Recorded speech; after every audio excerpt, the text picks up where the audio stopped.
Hi, my name is Dex, and today we're looking into how we can actually cancel a sales order or a part of the sales order in AutoCount. So let's say right now your customer makes an order with you. So you come here to sales order.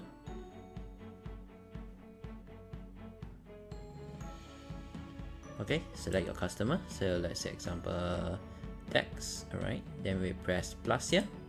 Then we can select what are the items that I'm ordering. So let's say we say we want accounting services, we want 1 unit at 100, and then we say we want another item, say example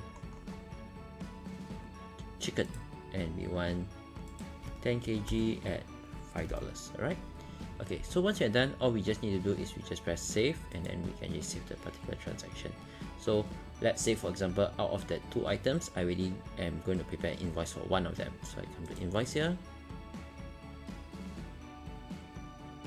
then I press here Dex again.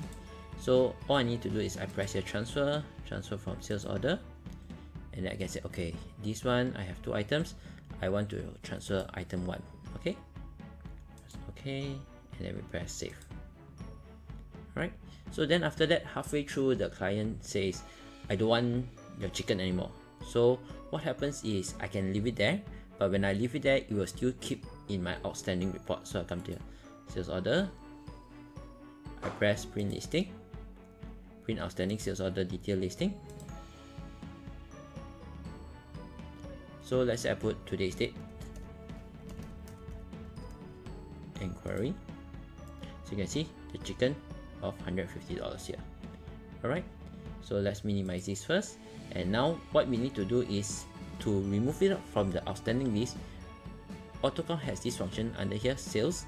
Here we have one called cancel sales order. So pretty straightforward. Just press new, we select our customer, so example Dex. So what happened is here we got one called transfer from sales order. So straight away the system will tell me I cannot see the accounting service, I only can see the chicken. So let's say for example I only want to transfer partially, say 5 kg. Okay, press OK and then press save. Alright, so now we have already cancelled 5 kg. So let's say we want to check now the outstanding sales report, right? So come to Windows here, print outstanding sales order detail listing. So let's open this bigger bit. So you can see right now, right, there's actually 10 kg by the D10, right?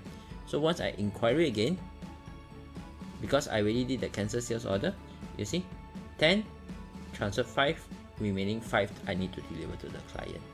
So that is how easy it is to do partial cancellation of sales order in AutoCount. Alright, so if you have any guides that you'd like us to cover in the future, do leave a comment below. Thanks.